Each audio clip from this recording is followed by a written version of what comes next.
Question है a light pointer fix to one prong of the tuning fork touches a vertical plate. वो कह रहा है कि a light pointer fix to one prong of the tuning fork touches a vertical plate और the fork is set vibrating and plate is allowed to fall freely. 8 complete oscillations are counted when the plate falls to 10 centimetre. Frequency of the tuning फोक क्या होगी? देखो बात को समझो, एक tuning फोक लिया, उसको वाइब्रेट करवा दिया, ट्यूनिंग फोक वाइब्रेट करना शुरू हो गया, साथ ही प्लेट गिर दी, एक प्लेट नीचे गिरती जा रही है और प्लेट कितने समय में गिरी? नीचे गिर गई। प्लेट ने 10 सेंटीमीटर ट्रेवल किया डिस्टेंस फ्री फॉल में, उतने समय में, अब ये कितना समय होगा वो आपको कैलकुलेट करना है काइनेमेटिक्स से। तो S is equal to 0 + ½ GT² लगा के पहले आप टाइम निकाल लो, 1/7 सेकेंड है। तो प्लेट 1/7 सेकेंड में नीचे गिर गई, उतनी देर में ट्यूनिंग फोक ने 8 वाइब्रेशंस कंप्लीट कर लिया, 8 बार वाइब्रेट कर गया। आपको क्या बताना है? फ्रीक्वेंसी ट्यूनिंग फोक की कितनी है? फ्रीक्वेंसी हमेशा पर सेकेंड कैलकुलेट करते हैं। प्लेट गिरने में समय कितना लगा? 1/7 सेकेंड्स। 1/7 सेकेंड में कितनी कंप्लीट ऑसिलेशन हो गई? 8। तो एक सेकेंड में कितनी रही होंगी? 8 डिवाइडेड बाय 1/7 यानी कि 56। आंसर 1 सेकेंड में कितनी ऑसिलेशन है उसको फ्रीक्वेंसी बोलते हैं। Answer is 56। प्लेट का इसमें कोई लेना देना नहीं है। प्लेट गिरने का मतलब वो सिर्फ उसमें टाइम निकालने को कह रहा है, इतने समय में इतनी वाइब्रेशन वो दे रहा है आपको। ठीक, जैसे ये एक वेव कह रहा है, एक फोटो से बना दी उसने, कह रहा है ये जो वेव है उसकी इक्वेशन है, इसका एम्पलीट्यूड क्या होगा ये वेव का, ये बताओ। अब देखो ना, वेव की इक्वेशन आपको उसने दे दी। एम्पलीट्यूड मैक्सिमम तब होगा जब आपका वाई मैक्स होगा, ऐसा तब होगा जब डिनोमिनेटर मिनिमम होगा, मिनिमम तब होगा जब ये वाली टर्म 0 कर देंगे। देखो ना, अगर कम 5, देखो 5 प्लस समथिंग है, वो प्लस समथिंग 0 होगा, इससे कम वैल्यू तो हो नहीं सकती, तो इसको 0 कर देंगे। और जब ये 0 करेंगे, जब ये 0 करेंगे मन में, तो आंसर क्या आएगा? 2। तो एम्पलीट्यूड की वैल्यू क्या हो सकती है इसमें? 2। ऐसे थोड़ा मैथ्स लगा दिया इसमें, वाई की मैक्स वैल्यू को निकाल दिया। नेक्स्ट,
क्वेश्चन है a wire of uniform cross section is stretch between 2 points 1 metre apart. ये रही, ये वायर ना खींची हुई है ऐसे, तो ये 1 मीटर की दूरी है, इसमें L की वैल्यू इसमें 1 मीटर है। The wire is fixed at one and and weight of 9 kg is hung over the pulley at the other and. तो ठीक है, यहाँ पर मास 9 kg लगा दिया और फंडामेंटल फ्रीक्वेंसी 750 हर्ट्ज है। अब rule number 1, fundamental frequency. String tied at both he and में फंडामेंटल फ्रीक्वेंसी का डायग्राम ऐसा बनेगा, एक लूप। एक लूप का मतलब क्या होता है? λ/2। इस केस में फंडामेंटल फ्रीक्वेंसी जो भी गिवन है उसमें लेंथ कितनी गिवन है? 1 मीटर। और फंडामेंटल के केस में λ/2 1 मीटर, तो लैम्डा की वैल्यू आ गई, लैम्डा आ गया। फ्रीक्वेंसी तुम्हें दे ही रहा है वो फंडामेंटल, सॉल्व करके क्या आ गई? वेलोसिटी की वैल्यू आ गई। एक केस क्लोज हो गया। अब वो क्या कह रहे हैं? What is the velocity of transverse wave? Velocity हमने निकाल दी, एक answer. If now suspended weight, जो मास लटक रहा है उसको हमने लिक्विड में डाल दिया, सच दैट लिक्विड की density 5/9 that of the weight of the body है। What will be the velocity and frequency? क्या होगी? ये क्वेश्चन है, ये बताओ। तो वेलोसिटी और फ्रीक्वेंसी में क्या जो वैल्यू होगी ये आपको बताना है, नई फ्रीक्वेंसी क्या होगी। तो चलो ये तो आ गया। जब वेट सबमर्ज करते हैं तो इसके अंदर उसका जो वेट है वो कितना हो जाता है? 5/9 टाइम्स mg, क्योंकि वो कह रहा है कि लिक्विड की density 5/9 time wait of the body है। अब वेलोसिटी का फॉर्मूला क्या होता है स्ट्रेच स्ट्रिंग में? √T/μ। देखो फर्क कहाँ पड़ेगा? पानी में डुबोने से टेंशन चेंज होगी, टेंशन से वेलोसिटी चेंज होगी। तो पहले ए मीडियम में फिर बी मीडियम में टेंशन पहले टी ए फिर टी बी होगी, वेलोसिटी वी ए और वी बी होगी, क्रॉस मल्टीप्लाई करके नई वेलोसिटी निकालनी है। पुरानी वेलोसिटी कितनी है 1500 और टेंशन नई कितनी है एम जी डैश, पुरानी कितनी है एम जी। अब जी डैश की वैल्यू या जी डैश की वैल्यू वो आर्किमिडीज प्रिंसिपल लगा के आपको निकालनी पड़ेगी, g into 1 minus sigma by rho. ये हमने कई बार किया हुआ है। कैसे? अगर आप किसी भी बॉडी को लिक्विड में डाल देते हो, बॉडी की डेंसिटी रो और बॉडी लिक्विड की सिग्मा, तो बॉडी का वेट कितना है एम जी, अब थ्रस्ट कितना है यू, तो नया वेट कितना है एम जी में से यू को क्या कर देंगे माइनस। मास का मतलब volume into density of body into g dash, volume into density into g minus volume into sigma into g, क्योंकि अब थ्रस्ट में लिक्विड की डेंसिटी आएगी। तो volume volume volume cancel, g dash की वैल्यू ये आएगी, पुट कर दो। तो आपको जी डैश पुट कर दिया, आपको लिक्विड की डेंसिटी और बॉडी की डेंसिटी का रेशियो पता है 5/9, सॉल्व करके वेलोसिटी की वैल्यू आ गई, आंसर आ गया। ठीक, तो आर्किमिडीज प्रिंसिपल लगा के आपने टेंशन की वैल्यू वेट की फॉर्म में निकालनी है, उस वेट में जी की वैल्यू चेंज करेंगे और जी की वैल्यू ऐसे निकलेगी। अब नई वेलोसिटी की वैल्यू जो है वो क्या है, v is equal to nu into lambda. अब नई फ्रीक्वेंसी अगर आपको निकालनी है तो नई फ्रीक्वेंसी क्या होगी, चेंज होगी। क्यों चेंज होगी? क्योंकि वेलोसिटी चेंज हो गई और लैम्डा की वैल्यू तुम्हें पता ही है, वेलोसिटी तुमने निकाल ली, यहाँ से सॉल्व करके क्या आ गई, नई फ्रीक्वेंसी की वैल्यू भी कैलकुलेट करके आ जाएगी। तो आइडिया समझ में आ रहा है कि कैसे इस क्वेश्चन को सॉल्व किया जा रहा है। मिलता जुलता क्वेश्चन फिर डाल दिया, बस फर्क क्या है कि इस बार क्वेश्चन इंक्लाइन प्लेन पे डाल दिया। इंक्लाइन प्लेन पे 2 मासेस दे दिए, टेंशन फिर वही ले ली। इस बार तुम्हें क्या दे रहा है, wire of mass per unit length, तो म्यू दे रहा है आपको। Passes over the frictionless pulley, 30 degree का एंगल है। M1 and M2 are tied to the two ends of the wire, M1 rest on the plane and M2 hangs vertically downward दिख रहा है। Whole system is in equilibrium, कोई move नहीं कर पा रहा। Now a transfer wave propagates along the wire with a velocity of 100, velocity they the transfer, v दे दी आपको, v क्या होता है रूट t बाई म्यू। अब क्योंकि इक्विलिब्रियम है, इक्विलिब्रियम में t किसके इक्वल है m2g और t किसके इक्वल है m1 g sin थीटा, दोनों को इक्वेट भी किया जा सकता है।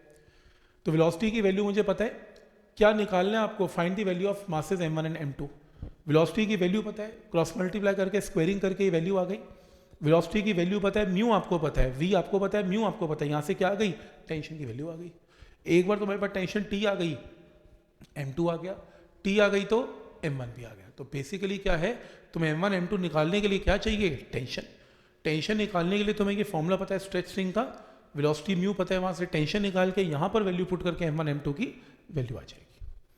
ठीक, जैसे ये जो क्वेश्चन है मिलता जुलता लास्ट टाइम किया भी था, एक बार फिर देख लो, बहुत इंपॉर्टेंट है ऐसा question.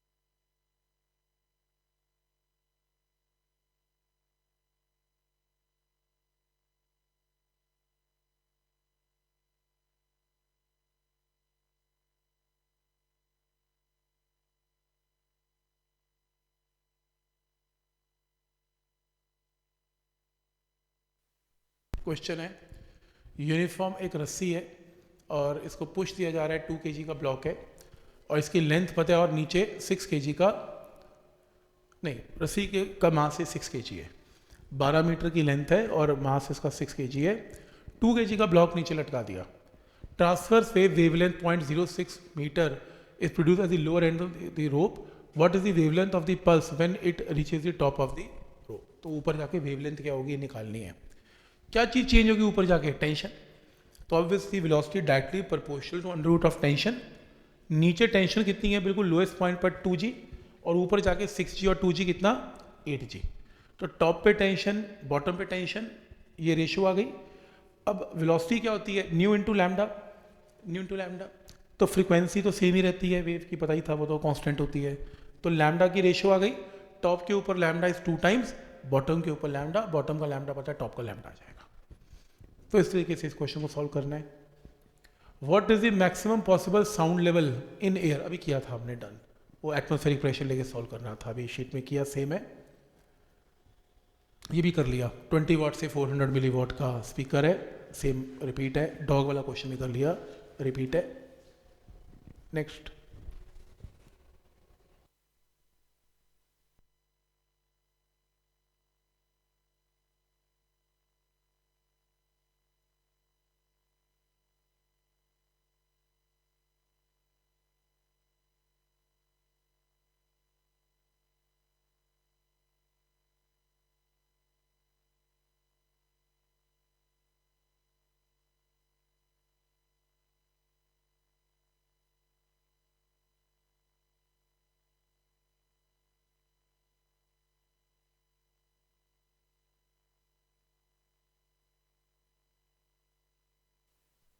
Engine approaches a hill with a constant speed.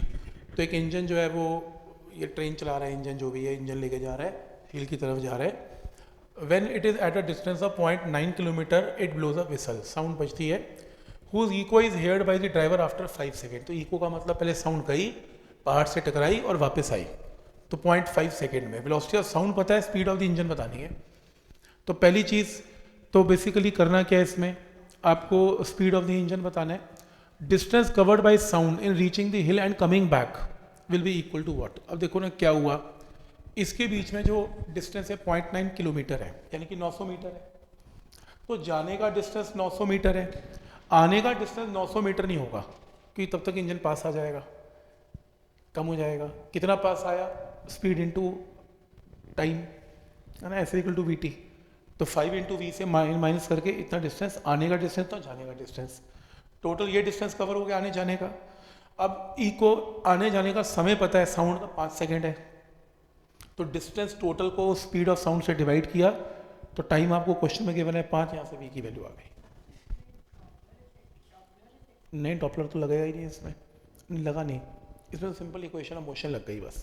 उसे डॉपलर इसलिए लगा नहीं, उसे फ्रीक्वेंसी में चेंज थोड़ा पूछा, जो वेलोसिटी में क्वेश्चन पूछ रहा है। ठीक है ना, ये लॉजिक ठीक है। सोनोमीटर लग रहा है,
sonometer wire fixed at one end has a solid of mass m hanging from other end to produce tension in it.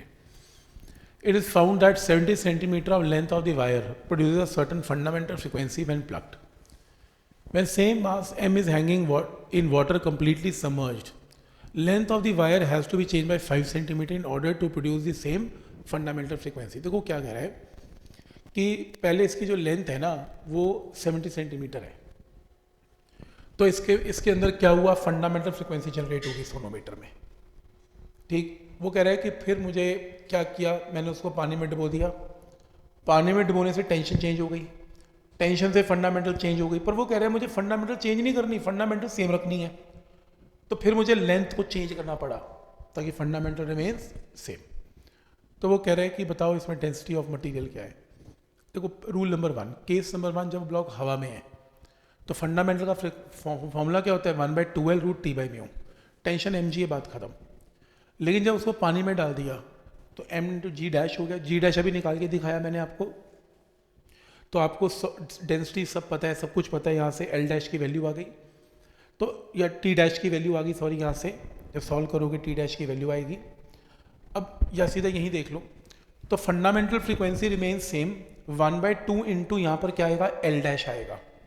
अब एल डैश कैसे आएगा, वो कह रहा है कि लेंथ को 5 सेंटीमीटर चेंज कर दिया। मुझे एक बात बताओ, पहले लेंथ 70 सेंटीमीटर थी, 70, 5 चेंज कर दिया, अब या तो 5 ज़्यादा किया या 5 कम किया, क्योंकि पानी में डालते ही तुम्हारी टेंशन घटने वाली है, कम होने वाली है, देखो ना कम हो रही है।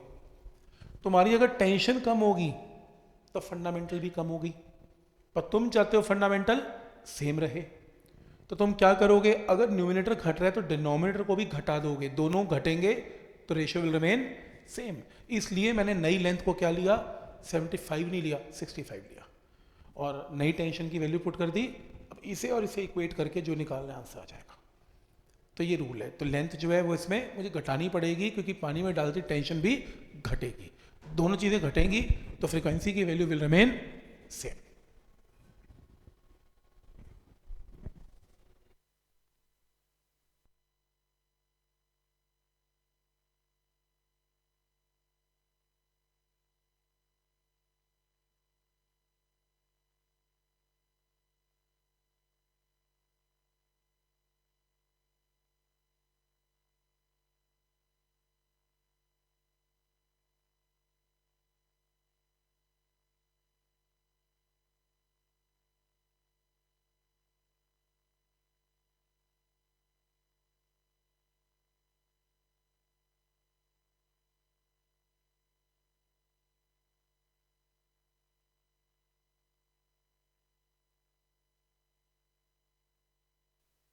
Fundamental frequency of sonometer wire increases by 6 hertz if its tension is increased by 44%, keeping the length constant। अब टेंशन बढ़ गई, अब तुम कह रहे हो फंडामेंटल फ्रीक्वेंसी को सेम रखना है, टेंशन बढ़ा रहे हो तो लेंथ को भी बढ़ाना पड़ेगा, तो लेंथ को चेंज करना पड़ेगा। आपको बताना है कि अच्छा sorry, keeping the length constant, sorry इसमें नहीं बढ़ाना, क्योंकि कह रहे हैं लेंथ को सेम रखना। ओके, फिर से एक बार, फंडामेंटल फ्रीक्वेंसी बढ़ गई 6 हर्ट्ज से, अगर टेंशन को बढ़ा दिया, ठीक है, इसमें वो कह रहे हैं कि फंडामेंटल चेंज ही कर दो, बात ही खत्म। फंडामेंटल फ्रीक्वेंसी बढ़ गई, तो अगर फ्रीक्वेंसी पहले एफ थी अब f+6 हो गई, तो क्यों ऐसा हुआ, क्योंकि टेंशन बढ़ गई। तो यानी कि fundamental frequency directly proportional to under root of tension है। तो पहले टेंशन टी है तो फंडामेंटल एफ है, अब टेंशन कितनी है 1.44% बढ़ गई, तो फंडामेंटल f+6 है, तो यहाँ से सॉल्व करके f आ गया। अब वो क्या कह रहा है कि find the fundamental frequency of the sonometer wire when the length of the wire is increase by 20%, keeping tension the wire same. अब कह रहे हैं फिर से सॉल्व करो, फिर से आप ये बताओ फ्रीक्वेंसी कितनी घट गई जब मैंने क्या किया, टेंशन को कांस्टेंट रख के लेंथ को बढ़ा दिया। अब दूसरे पार्ट में लेंथ बढ़ गई, अब fundamental inversely proportional to length है, लेंथ बढ़ गई, जब पुरानी लेंथ है तो पुरानी फ्रीक्वेंसी, नई लेंथ है तो नई फ्रीक्वेंसी, सॉल्व करके नई फ्रीक्वेंसी आ गई। नई फ्रीक्वेंसी 25 है, पुरानी फ्रीक्वेंसी कितनी थी इसमें 30 है, तो डिक्रीज कितना हो गया 5। तो समझ में आ रहा है यहाँ तक कि कभी फ्रीक्वेंसी की वैल्यू सेम रख रहा है, कभी टेंशन सेम रख रहा है, कभी लेंथ सेम रख रहा है, तो अकॉर्डिंगली इस फॉर्मूले को यूज करना है। नेक्स्ट,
स्टील वायर जिसकी लेंथ 1 मीटर है और मास गिवन है और एरिया भी गिवन है, is rigidly fixed at both the ends. Temperature of the wire is load bye 20 degree Celsius. Temperature change करने से टेंशन पे फर्क पड़ने वाला है। If transfer wave is set up by plucking the string in the middle, calculate frequency of the fundamental mode of vibration. तो rule number 1, ये frequency का फॉर्मूला है। थर्मल स्ट्रेस जनरेट होगा इसमें, क्यों? क्योंकि हीट कर रहे हैं, हीट करने से चीज़ें एक्सपैंड होती हैं और टेंशन बढ़ जाती है। तो स्ट्रेस क्या है? Tension by area, force by area. Tension क्या है? Stress into area. तो यंग मॉडुलस से स्ट्रेस को क्या लिख सकते हैं? Y into strain. और स्ट्रेन क्या होता है? Delta L. Delta L thermal expansion से क्या होता है? Alpha into delta theta. किया था आपने, डेल्टा एल की value L into L, alpha into delta theta. तो यहाँ पर ये वैल्यू को पुट कर लिया, टेंशन की वैल्यू आ गई। इस टेंशन की वैल्यू को उठा के यहाँ पे पुट कर लिया तो आपके पास ये टर्म आ गई। वैसे यहाँ पे एल भी आएगा, एक करेक्शन है, एल भी आएगा यहाँ पे, एल इंटू, क्योंकि डेल्टा एल को क्या लिखेंगे? L into alpha into delta theta. तो एल भी आएगा, सॉल्व करके आपके फ्रीक्वेंसी आएगी। कहने का मतलब यहाँ पर जो टेंशन है वो आपको यंग्स मॉडुलस की फॉर्म में निकालनी है, और यंग मॉडुलस में डेल्टा एल चाहिए होगा, डेल्टा एल को आप अल्फा की फॉर्म में कन्वर्ट करेंगे। तो कुछ भी चीज़, कभी आर्किमिडीज लगवा रहे हैं, कभी आपसे वो थर्मल एक्सपेंशन लगा रहे हैं, लेकिन इस कॉन्सेप्ट को ऐसे यूज़ करना है। ये डॉपलर का इजी क्वेश्चन है, ट्रेन पास आ रही है, ट्रेन दूर जा रही है, ये भी इजी क्वेश्चन है, ये करेंगे अभी।